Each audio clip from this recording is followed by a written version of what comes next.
At 6:58 a.m. on October 25, 1944, Commander Ernest Evans stood on the bridge of USS Johnston, watching radar operators trace 23 enemy contacts across their screens. 37 years old, Cherokee descent, the first Native American to command a United States Navy warship. In the next 70 minutes, he would make a decision that doctrine said was suicide, that mathematics said was impossible, and that history would take 42 years to properly honor. The Japanese center force materialized through the morning mist like a nightmare given physical form. Battleships, heavy cruisers, light cruisers, destroyers. 23 warships arranged in a formation that stretched across miles of open water. At the center of that formation sailed the Yamato, the largest, most heavily armored, most powerfully armed battleship ever constructed by any nation on Earth. Yamato measured 862 feet from bow to stern. She displaced 72,800 tons. Her 9 18.1-inch main guns could throw shells weighing 3,200 pounds each to a range of 26 miles. A single broadside from Yamato carried more explosive firepower than the combined armament of every American ship in Task Group 3. USS Johnston measured 563 feet long. She displaced 2,700 tons. She carried 5 5-inch guns and 10 torpedo tubes. Her maximum speed was 32 knots. Her crew numbered 330 men. Against the Yamato, Johnston was not a warship. She was a mosquito. But between the Japanese fleet and the Allied invasion beaches on Leyte, there stood only Taffy 3. Task Group 3. Not battleships. Not fleet destroyers. Escort carriers, small aircraft carriers built on merchant hull designs, capable of carrying a handful of aircraft and little else. Destroyers barely large enough to mount torpedo tubes. Destroyer escorts designed for submarine hunting, armed with depth charges and light guns meant for targets that surfaced, not targets that fired back. The weakest naval force the United States had ever committed to a major engagement stood between the most powerful naval force Japan had remaining and the liberation of an entire nation. Behind Taffy 3, on the beaches of Leyte, hundreds of thousands of American and Filipino soldiers were completing their landing. General Douglas MacArthur had promised the Filipino people he would return. That promise was being fulfilled on those beaches that morning. Troops moving inland. Supply ships unloading cargo, vehicles rolling up ramps onto sand that had been held by Japanese forces for 3 years. If the Japanese fleet broke through Taffy 3, if those battleships reached the beaches, the soldiers on shore would be slaughtered. The invasion would fail. MacArthur's promise would become ash. No one had planned for this. The Battle of Leyte Gulf was the largest naval battle in recorded history. 4 separate engagements spanning 4 days across hundreds of miles of Philippine waters. American commanders had divided their forces to cover multiple Japanese approach routes. Admiral Thomas Kinkaid commanded 7th Fleet, which included Taffy 3. Admiral William Halsey commanded 3rd Fleet, positioned to the north. Between them, they had enough firepower to destroy any Japanese naval force in the Pacific. But they had divided that firepower across different locations, and the Japanese had exploited that division with surgical precision. Admiral Takeo Kurita commanded the Japanese center force. On October 24th, his fleet had been attacked by American aircraft in the Sibian Sea. The battleship Musashi, Yamato's sister ship, another 72,800-ton monster, had been sunk by sustained aerial attack after absorbing 19 torpedo hits and 17 bomb hits. Kurita lost over 1,000 men aboard Musashi. The attack shook his fleet and his confidence. American intelligence believed Kurita had turned back. Reports filtered up the chain of command indicating the center force was withdrawing. Admiral Halsey moved 3rd Fleet north to engage a separate Japanese force near Cape Engano, a decoy operation designed to pull American naval strength away from the invasion beaches. Kinkaid's 7th Fleet, with Taffy 3 as its forward element, remained in position expecting routine escort duties. Kurita had not turned back. During the night, while American eyes were elsewhere, he reversed course and pushed his battered but still powerful fleet through the San Bernardino Strait without detection. By dawn on October 25th, he had emerged on the eastern side of Leyte Gulf, directly above Taffy 3. The escort carriers had no warning. No fighter cover overhead, no battleship support within radio range, No one knew the Japanese were there until the radar screens suddenly filled with contacts. At 6:58 a.m., Johnston's radar operator reported surface contacts bearing 315 degrees, range 17 miles, speed 25 knots. 23 contacts, moving fast, headed directly for the escort carriers. Evans looked at the radar plot. He looked at the map. He looked at the escort carriers running south, trying to put distance between themselves and the approaching fleet. He looked at the numbers. No combination of arithmetic supported what he was about to do. Ernest Evans was born on December 3, 1906, in Muskogee, Oklahoma. Cherokee blood ran through his veins, a heritage that connected him to generations of men and women who had fought to protect their homeland against opponents who believed they could not be stopped. His ancestors had survived the Trail of Tears. They had survived forced relocation, broken treaties, systematic attempts to erase their culture and their identity. The Cherokee Nation had endured because its people refused to accept that survival was impossible. Evans carried that refusal with him into the United States Naval Academy in 1924. He was one of the few Native American cadets in the Academy's history. The institution was not designed for men like him. Social barriers, institutional prejudice, and a culture that did not include Native Americans among its expected graduates made every day a fight. Evans fought and graduated in 1928. He entered a navy that offered limited advancement to anyone who did not fit the established mold. The 1930s brought promotion cycles that passed him over repeatedly. Assignments went to white officers with less experience, fewer qualifications, and the advantage of belonging to a system built for them. Evans remained. He studied, he served, he earned his qualifications one by one, building a record that could not be ignored regardless of who held it. He mastered navigation. He qualified as a torpedo officer. He served aboard gunboats, destroyers, and larger vessels, accumulating experience that most officers of his rank had not yet encountered. Each assignment was a test, not just of his seamanship, but of his ability to function within a system that had not been built to accommodate him.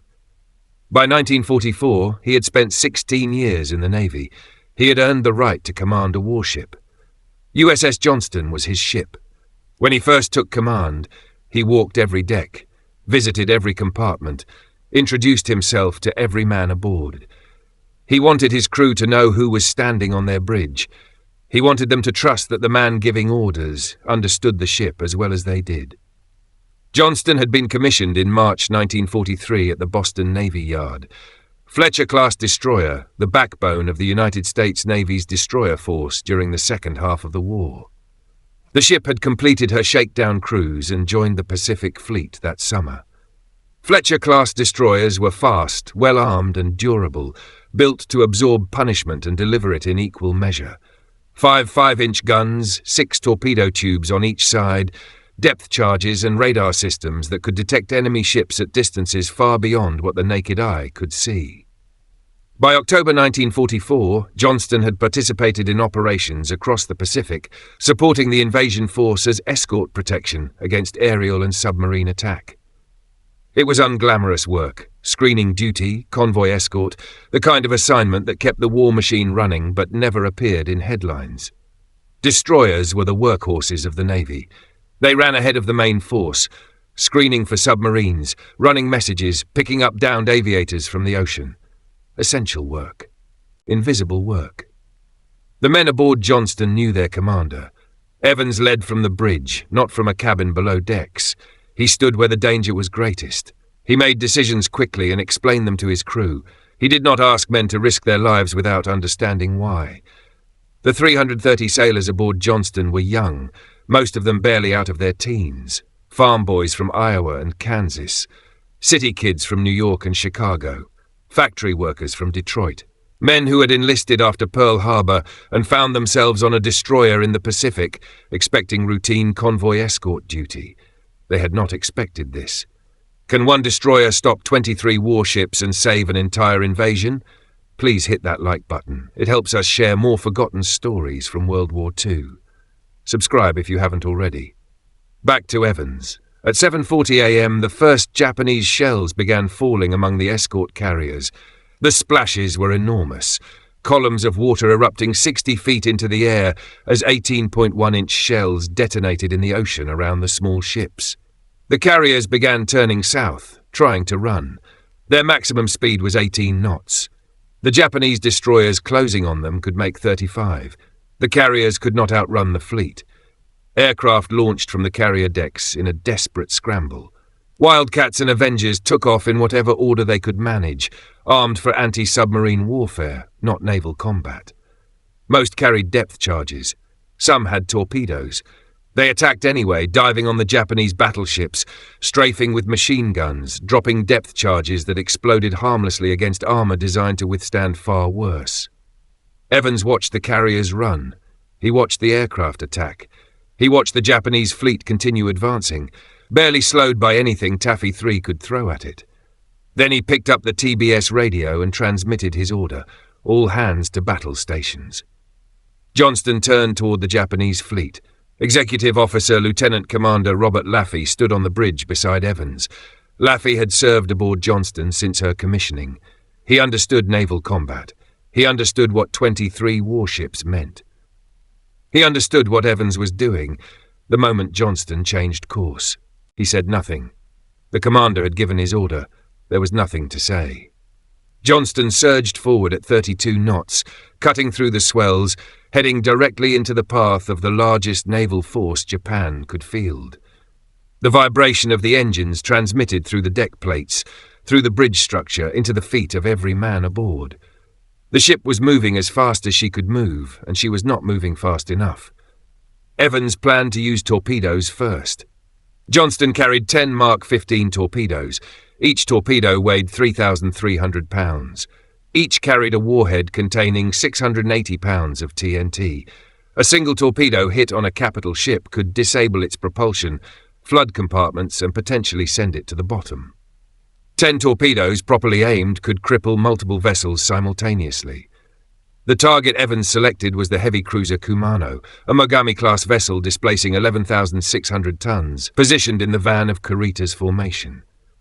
Kumano was not the largest ship in the Japanese fleet, but she was close enough to the center of the formation that damaging her would force Kurita to react and disrupt his attack sequence. Johnston closed the range at 32 knots. The Japanese fleet advanced at 25 knots toward the escort carriers. The combined closing speed compressed the distance between Johnston and the Japanese formation faster than either side had anticipated. At 7 miles, the Japanese opened fire. The first shells came from the battleships, 18.1-inch guns firing at maximum range. The shells were visible as dark shapes arcing through the morning sky before striking the water. The noise of each detonation reached Johnston a full second after the splash appeared. Enormous white columns rising from the ocean surface, sometimes 2 or 3 erupting simultaneously as multiple shells struck the same area. The concussion waves rolled across the water like invisible walls. Johnston threaded between them, her helmsman making minor corrections as near misses sent shockwaves through the hull. At 5 miles, Evans gave the order to fire torpedoes. The torpedo tubes swung outboard. 10 Mark 15 torpedoes launched in rapid succession. The weapons left Johnston's hull in a spread designed to maximize hit probability against a formation moving at speed. White wakes cut across the dark water, the torpedoes running at 46 knots toward the Japanese formation. The tubes were empty in 4 seconds. Johnston turned away, running parallel to the Japanese formation, and waited. 3 torpedoes struck Kumano.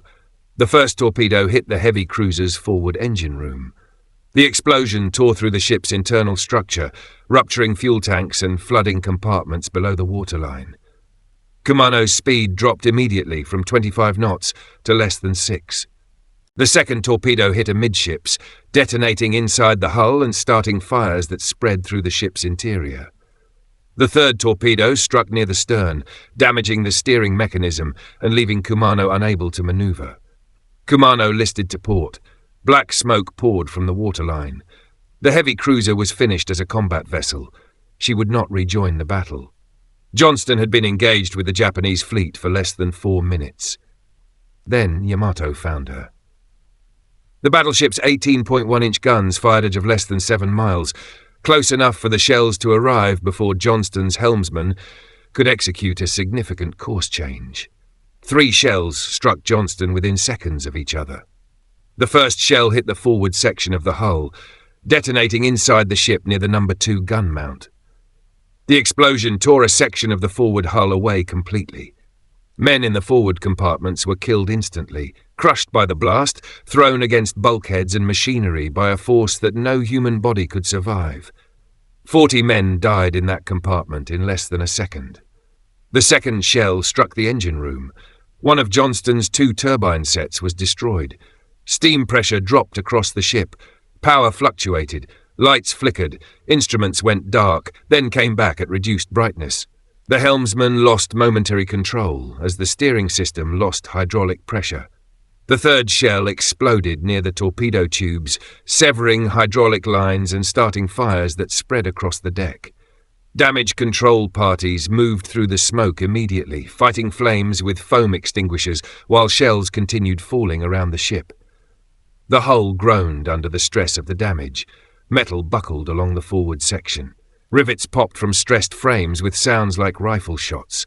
Johnston was dying. Every naval officer aboard understood what 3 direct hits from 18.1-inch guns meant. The ship had sustained damage that would have destroyed most destroyers entirely. The forward section was open to the sea. Water flooded compartments faster than the pumps could handle it. Fires burned in 3 locations. 1 engine room was destroyed. A normal destroyer commander, any competent, experienced naval officer following established doctrine, would have turned away. Run for cover behind the escort carriers, called for assistance on every available radio frequency, attempted to save the men who could still be saved. Evans turned Johnston back toward the Japanese fleet. He stood on the bridge with blood soaking through his uniform. Shrapnel from the 3rd shell had torn through his left arm and his abdomen. The wounds were serious. A corpsman reached him within minutes, applied pressure, bandaged what he could. Evans waved him off. He had work to do. Johnston had lost her torpedoes. She had lost 2 of her 5 guns. She had lost a third of her forward hull structure. What she still had was 3 working 5-inch guns, 2 functioning engines operating at reduced power, and a crew of men who had not yet decided to die. Evans turned Johnston broadside to the Japanese destroyer escorts, now closing on the nearest escort carriers. The 3 remaining 5-inch guns opened fire at maximum rate. 3 rounds per gun every 6 seconds. 9 shells per minute arcing toward the Japanese formation. Against battleships, the 5-inch rounds accomplished nothing. They detonated against armor that could absorb them without slowing the ship. Against the destroyers preparing to line up torpedo runs on the escort carriers, they were lethal. Johnston's shells struck a Japanese destroyer attempting to close on the escort carrier St. Lo. The shells hit the destroyer's bridge structure, destroying the command center and killing the officers directing the attack. The destroyer broke off its run and turned away, trailing smoke. A second destroyer took hits to its engine room. It slowed, fell out of formation, became irrelevant to the immediate engagement. The escort carriers continued running south. Their aircraft continued attacking in waves, Wildcats strafing the Japanese formation, Avengers diving with whatever ordnance they carried. The attacks were disorganized, desperate, conducted by pilots who knew they were flying against the most heavily defended targets in the Pacific. But they forced the Japanese fleet to maneuver. Forced them to break formation to avoid bombs and torpedoes, forced them to defend instead of attack. Johnston was part of that disruption. 1 wounded destroyer among smoke and chaos and fire, drawing attention, absorbing punishment, buying minutes that the escort carriers desperately needed to increase their distance from the Japanese guns. The Japanese noticed Johnston. 3 destroyers broke away from the main formation and turned toward the wounded American ship. They closed at 30 knots. Johnston was making 15 knots, less than half her maximum speed. The Japanese destroyers would reach her in minutes. Evans ordered Johnston to turn and face them. What followed was not naval combat in any traditional sense. It was a wounded ship fighting for every remaining minute of her existence. Johnston's 3 guns fired continuously, tracking the approaching destroyers, hitting them where they could be hit. The Japanese destroyers attacked from multiple angles, trying to overwhelm fire from a single ship. They scored hits. Shells struck Johnston's remaining engine room. Power fluctuated again. Speed dropped further. The deck vibrated with each impact. Below decks, damage control parties worked in smoke and water and darkness, fighting fires that kept restarting, pumping water that kept flooding back in. Evans ordered a depth charge attack. Johnston still carried depth charges in her racks, weapons designed to destroy submarines, useless against surface warships in any conventional sense. But the act of turning and charging toward 3 enemy destroyers with any weapon at all forced those destroyers to maneuver, forced them to break off their attacks for critical seconds. At 9 a.m., Johnston's engines stopped. Both turbine sets had failed. The ship drifted, motionless, smoke pouring from every opening in the hull. Fires had spread to the ammunition magazines. Shells cooked off one by one, detonating inside the hull with sounds like artillery. The crew had no choice but to abandon ship. Evans was last seen on the topside of Johnston. Multiple survivors reported seeing him directing men toward the lifeboats. He was moving among the wounded, helping sailors who could not move themselves, pointing others toward the boats being lowered over the side.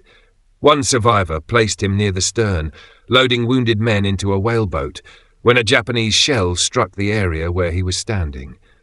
The explosion was total. There was no one left to give orders, no one to direct the final evacuation, no one to carry Ernest Evans's name back to a hospital ship or a prisoner of war camp. Commander Ernest Evans disappeared from Leyte Gulf at approximately 9:10 a.m. on October 25, 1944. His body was never recovered. USS Johnston sank at 9:14 a.m. The engagement with the Japanese fleet had lasted 70 minutes from first shell to final submersion. 1 American destroyer, 23 Japanese warships, 70 minutes. But Johnston's destruction meant something far larger than one ship's loss. Kurita had entered Leyte Gulf expecting to reach the invasion beaches and destroy the Allied landing forces. Instead, he found chaos. Aircraft attacking from every direction, destroyers charging his formation, smoke obscuring his targets. Ships burning around him. The battle was not proceeding according to plan.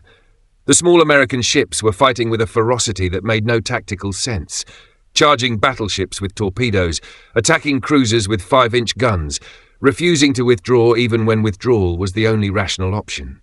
Johnston was the most visible example of that ferocity, but she was not the only one. Other destroyers and destroyer escorts made similar attacks, sacrificing themselves to disrupt the Japanese advance. USS Gambier Bay, an escort carrier, continued launching aircraft even as Japanese shells struck her hull. USS St. Lo was hit by a kamikaze aircraft that detonated her ammunition magazine, the first successful kamikaze attack of the war. Each attack bought time. Each ship that charged the Japanese fleet forced Kurita to respond, to adjust, to hesitate. The escort carriers gained distance. Their aircraft continued harassing the Japanese formation from the air. By 9 a.m., Kurita had lost contact with the escort carriers entirely. The smoke and the aircraft and the desperate resistance of the small American ships had created a fog of war that obscured his targets completely. At 9 a.m., Kurita ordered his fleet to regroup. He pulled the center force back from the escort carriers to reform his formation. The escort carriers used that window to increase their distance. By the time Kurita reformed his ships, the carriers had moved beyond effective gun range. At 11:17 a.m., Kurita made his final decision. He turned the center force around. He ordered his fleet to withdraw through San Bernardino Strait, the same passage he had used to enter Leyte Gulf that morning. 23 warships, the most powerful naval force Japan had remaining in the war, turned away from Leyte Gulf without reaching the invasion beaches. The largest naval engagement in history ended not with a decisive blow, but with a withdrawal. Kurita's fleet sailed back through the strait and did not return. Japan would never again mount a major surface naval operation in Philippine waters. Historians have debated Kurita's decision for decades. Some argue the aircraft attacks broke his nerve. Others point to the confusion of battle, the loss of Musashi the previous day, the psychological impact of watching small ships charge his formation with suicidal determination. The precise combination of factors that caused Kurita to turn back remains uncertain. What is certain is this: the invasion beaches on Leyte were never threatened again. The Allied forces landed safely. General MacArthur fulfilled his promise to the Filipino people. The liberation of the Philippines continued through the winter of 1944 and into 1945, leading to the final defeat of Japan the following August. Johnston lost 258 of her 330 crew members.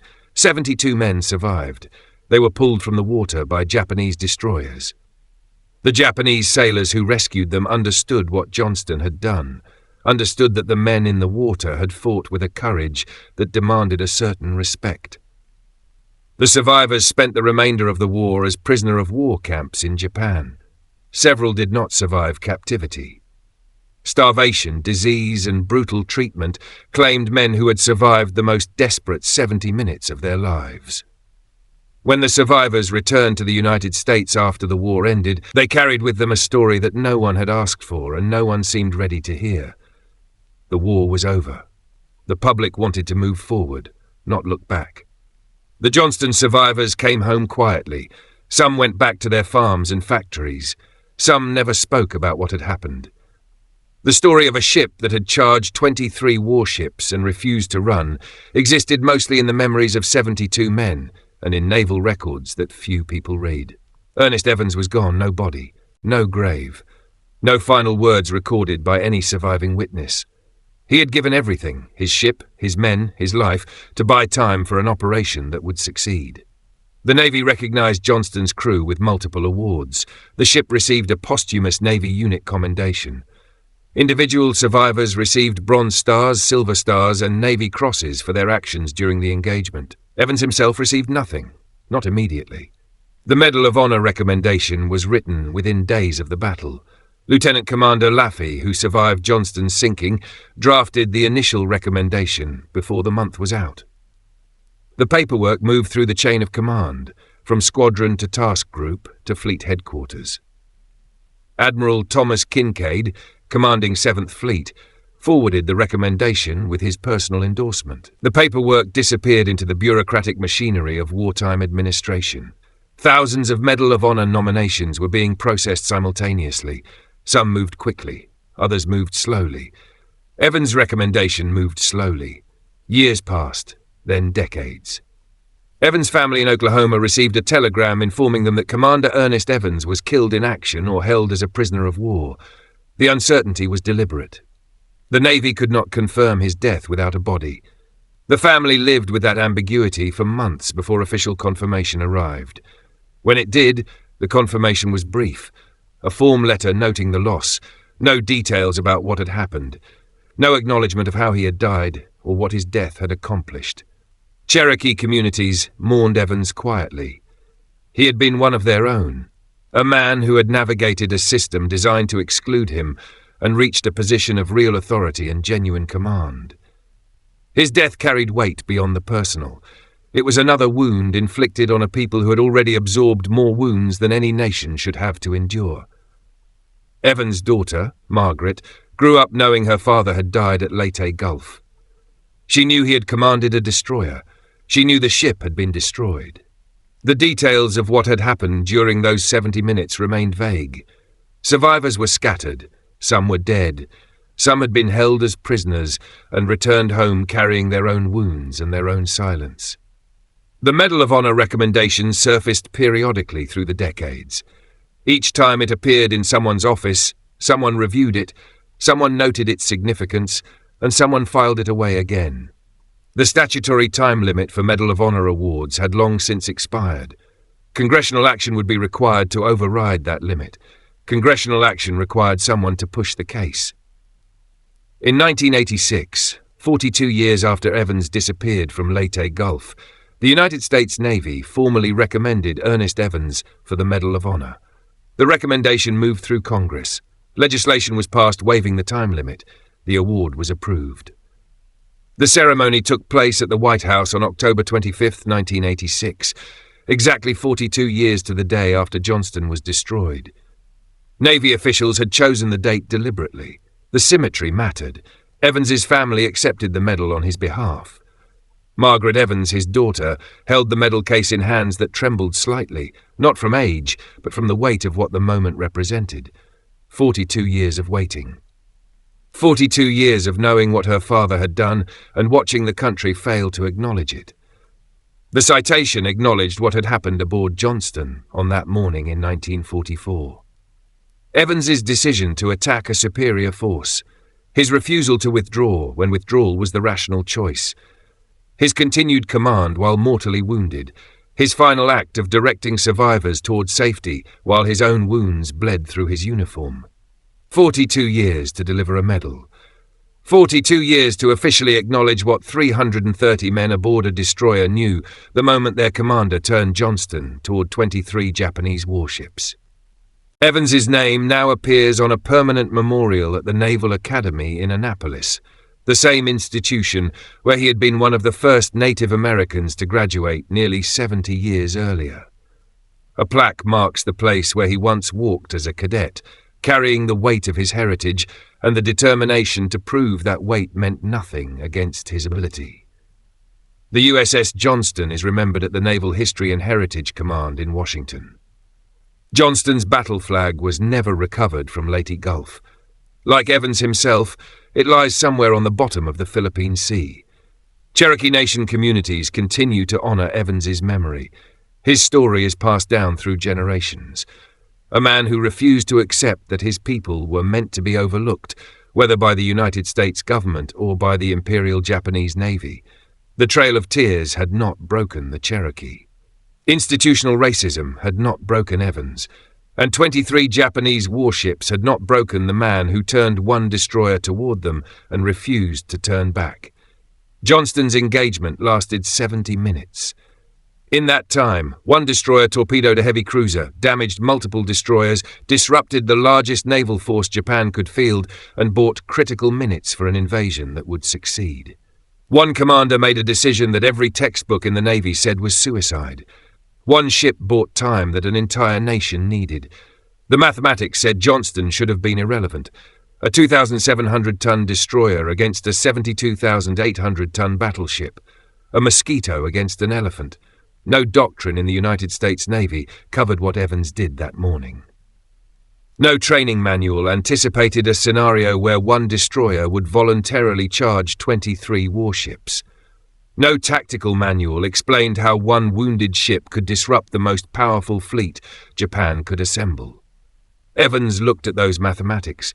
He looked at the Japanese fleet bearing down on the escort carriers. He looked at the beaches where soldiers were landing, hundreds of thousands of men who would die if the battleships reached shore. And he made the only decision that mattered. He turned Johnston toward the enemy and attacked. If this story moved you the way it moved us, do me a favor, hit that like button. Every single like tells YouTube to show this story to more people. Hit subscribe and turn on notifications.